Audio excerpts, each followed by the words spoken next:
Hi, I'm Lydia, and you're watching Life with Lydia. On today's episode, we're going to be covering some of the best ways to manage our emotions. So stay tuned.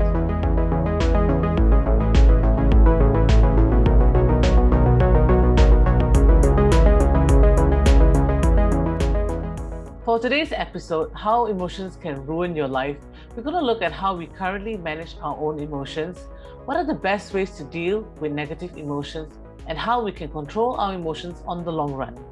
But before we begin, I'd like to remind you to subscribe to our channel and to click on the notification bell to get updates on our latest episodes. This show has been brought to you by Quorse, one of the largest training search engines in the market. Ever wondered where you stood on the emotional scale? Well, we've prepared a very special quiz to help you find out how emotional you are. Just check out the link in the description or comments below. My featured guest for today is a motivational speaker, influence expert, and certified trainer who specializes in personal effectiveness, leadership development, and communications. Let me introduce to you Trainer Indy. Hi, Indy. Thanks for joining me today. Hello, Lydia. It's my pleasure. And how are you doing? I'm doing great. How are you? Not too bad, not too bad. I think it's been a fairly long time since we chatted, and a lot of things have happened in the world, right? So it's nice to see a familiar face. Same here. So I'm so glad that you could join us today. And this topic is something that is really interesting to me because I feel that we always talk about IQ. And now the popular thing is all about EQ because no matter how much IQ you have, when you go to the workplace, if you don't have EQ, it's going to be really difficult, not only for yourself, but for those around you. So Right. for today's episode on how emotions can ruin your life. So the reason why I actually chose this title is because I do feel that sometimes in the spur of the moment, how we react in terms of our emotions can really, make or break the friendship, the relationship, or even, how people view us. So, Indy, how can someone tell if they're lacking emotions or being overly emotional? Uh, well, that's a good question. But before we answer that, Mm-hmm. I think it's important for us to understand why do we have emotions in the first place. Right. Well, first of all, they help us make decisions and take action. And our emotions also tie to our survival instinct. So I'm talking about Mm. our fight or flee response. And ultimately, our emotions help us understand ourselves better and Right. as well as the people around us. Now, some people might say that, our emotions tend to make us weak. I say our emotions only make us human. It's a human condition. Right? It's a prerequisite to be part of the human race, right? Mm-hmm. No, our emotions only make us weak when we don't know how to manage them. Mm-hmm. Now that I've cleared the air, so let's address your first question. So I believe you asked, how can someone tell if they are lacking emotion or if Mm-hmm. they're being overly Overly emotional. Yeah. So let's start with a person who's too emotional. I rather use the term too sensitive, right, rather Mm-hmm. than the term too emotional. Um, if you're too sensitive, right, there's a good chance that you tend to remember emotions very intensely. So I'm talking about even if something happened to you years ago, you can recall and you can feel as if it happened to you yesterday.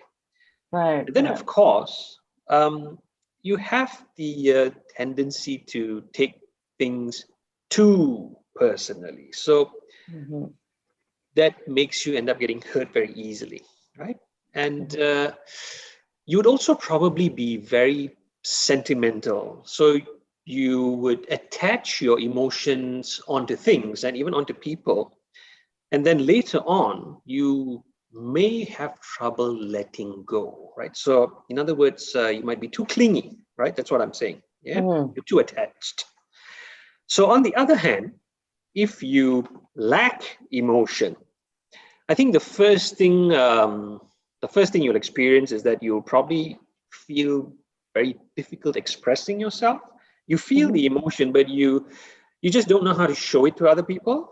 And at the same time, you may also have difficulty sensing other people's emotion, right? Right. And on the extreme case, you might not even be able to relate to other people's pain and hardship. Now, the interesting thing here is you can be between these two extremes, and who you are, lies partially within your DNA. So I'm talking about your genetic blueprint, right? So the other part has to do with how you grew up and your unique life experiences. Mm-hmm. You have to understand that sometimes some people, they just can't help being who they are. So the first thing that you need to do is to stop feeling guilty about it. Right? What you need to do, on the other hand, is to put more effort into understanding your state of being and then determining how it affects the people around you. The important thing to note here is there is no right or wrong, right? It's simply about adapting and learning new ways to coexist with the people around you.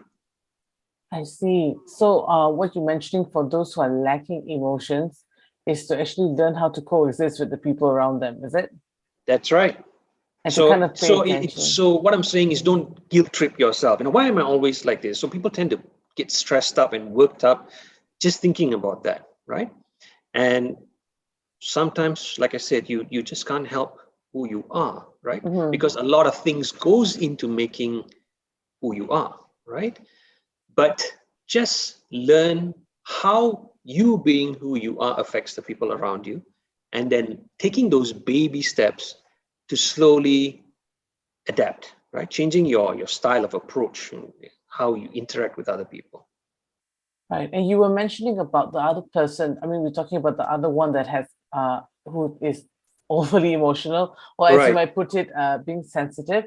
How would this person deal with it? So actually, this is going to the second question, which would be how can a person best deal with negative emotions, or in this case, how can they deal with being overly sensitive?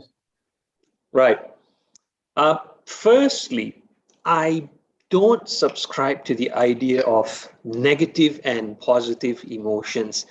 Mm-hmm. They're just emotions, right? Mm-hmm. There is, however, positive or negative action as a result of your emotion. Mm-hmm. So to manage your emotions more effectively, you have to first learn and understand how it works. So let me just talk on that. So Mm-hmm. Sure.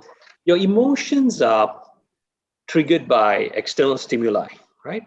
Then as you experience them, your mind starts to relate it with what you have in here in your memory, right?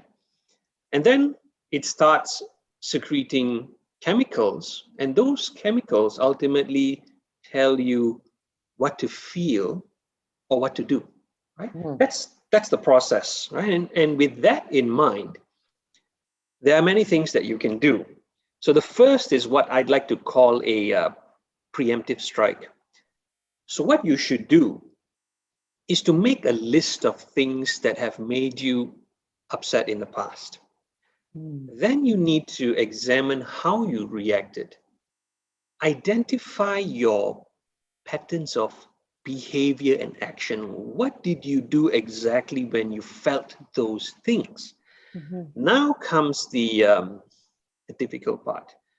Knowing that you have reacted to those things in the past in that particular manner, Mm-hmm. think about how, these things could happen again, right, in your future. Yep. So knowing that they could reoccur, what are you going to do differently, right? And the Yeah. idea here is you're changing your approach in order to conserve relationships, right? Mm-hmm. So you don't want to end up saying or doing something to someone that you're going to regret, right?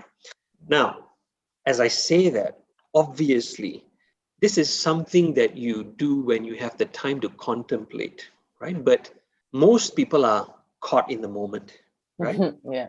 So now, according to neurological research, so it takes about 6 seconds for the chemicals that are responsible for our emotion to be reabsorbed back into our body. So the important question here is, what do you do with those 6 seconds? So the simple answer to that is to just breathe.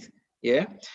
So specifically, breathe in for about 3 seconds, hold it for about a second, and then breathe out for another 3 seconds, right? And that's enough time for you to regain your composure. Now, the other thing that you could do is reframing, right? So this involves changing your perspective, right? In other words, you have to teach yourself how to look at a situation from a different angle, right? So, as an example, right, most people would immediately get upset or angry if someone shouts or yells at them. So when you reframe, you divert your mind's attention from your typical response, which is probably to shout or yell in return, to one of seeking understanding and meaning. So you're going to train your brain to ask the question, why is this person shouting at me, rather than shouting at the person? So these are the things that you could do. I see. And I really like the idea when you mentioned about the list, because when we go to a lot of, self-help class or trainings, they always tell us like for time management to list down your tasks or what are like your goals in life. But I've never really heard about listing down the things that trigger us to make us angry. So I mean, Right. for us to be emotional about it. And I think that's a really good thing because we tend to deal with it upfront. We don't list it down, we don't look into it, we just take it as it is, and there are some times that we cannot control ourselves when we're in a very heated situation and we're just reacting to the moment.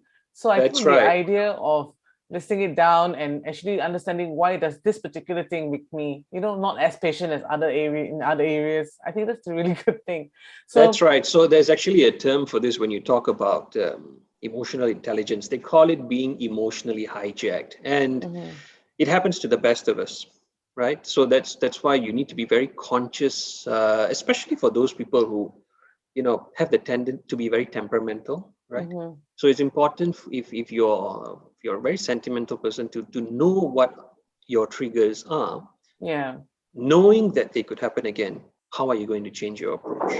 And remember, the idea here is to conserve relationships, right? Right. That's the objective, right? You don't want Right. to ruin your relationships with people with the way you respond. Yeah, and in one example, I actually know someone that she could actually wait for a person for a really long time without being absolutely upset at all. She could even wait for hours and she'd be very cool and calm about it. But when she receives like bad service, it's like instant, instant triggered. So I think, yeah, it's a really good idea to actually list down and know what is the things that really put you on the edge. And so when you suddenly face it, you know how to deal with it better. So this is also kind of connected to the last question I have, which is how can a person on the long run better display or handle their emotions? So the idea here is to respond and not to react. Reacting is purely emotional. Responding, on the other hand, involves reasoning and rationalizing. Now, important thing to note, responding doesn't ignore the emotional component. Okay. It's not saying that, just leave this alone. No, it's just allowing enough time for it to process, giving it enough space for it to actually simmer, right? So that you know exactly what is it you are feeling, right? Now, it sounds very simple, but I can assure you that it's not, right? Yeah. It takes a lot of practice, it takes a lot of patience, and above all else, it takes a lot of discipline to actually pull it off. You also need to understand your audience's state of mind, right? You need to sense how the other person is expecting you to respond. Then you speak to their mind and their heart. So that is actually a skill, right? So what I'm saying is, don't talk to them according to your emotions. Talk to them according to what you believe they are feeling, they are experiencing, and you talk to that. Yeah? So Indy, you were mentioning about responding to the person and not to the emotions. So, and you were talking about how the effects of being able to do this on the long run is to keep practicing and to keep going at it, and the discipline that it takes to be able to control your own emotions. So Right. let's say in this situation, you're mentioning addressing the person itself. So if that person starts to get personal and start to attack the other person, what is one of the best ways to deal with that?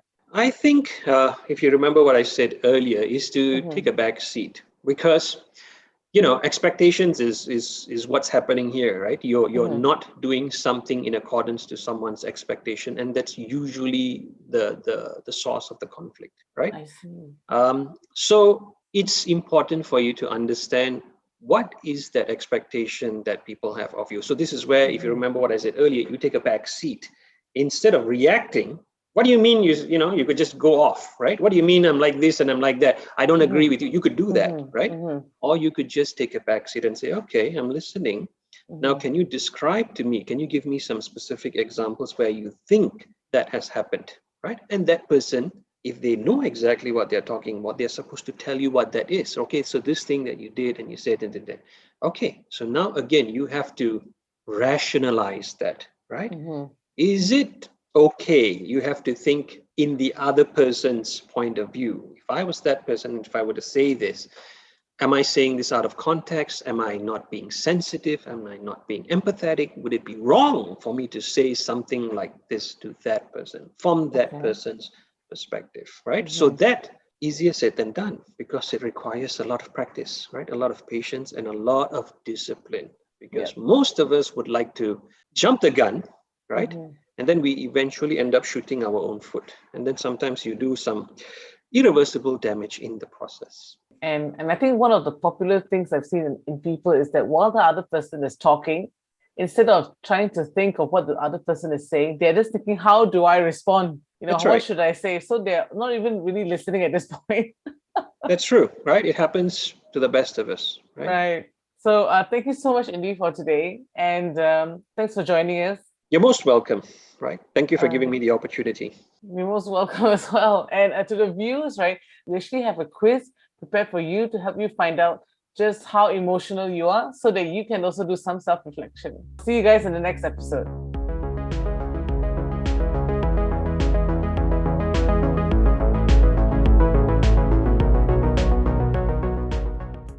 Looking for training? Want it fast and simple? At Quorse, you can find the best training available from dozens of training providers right at your fingertips. Just type in what you're looking for, and you will immediately see the list of courses that matches your search. Something still missing? No worries. We've got that figured out for you. Refine your search further by using our filters that look into your training budget or location and more. You can even organize a private class for your employees. View any course content of your choice, and check out the reviews from those who have attended. Like to know the trainer of the course you selected? No problem. Our trainer profiles come with a quick video introduction just for you. So whether you're from HR searching courses for your organization, or a business owner looking to learn at your own pace, there is definitely something for everyone. Web development, creative communication, leadership, and many more. Quorse is made ready for you anywhere, anytime. Browse for courses at work, or at your favorite hangout, or even by the beach. Experience it for yourself. Just search for us at Quorse.com.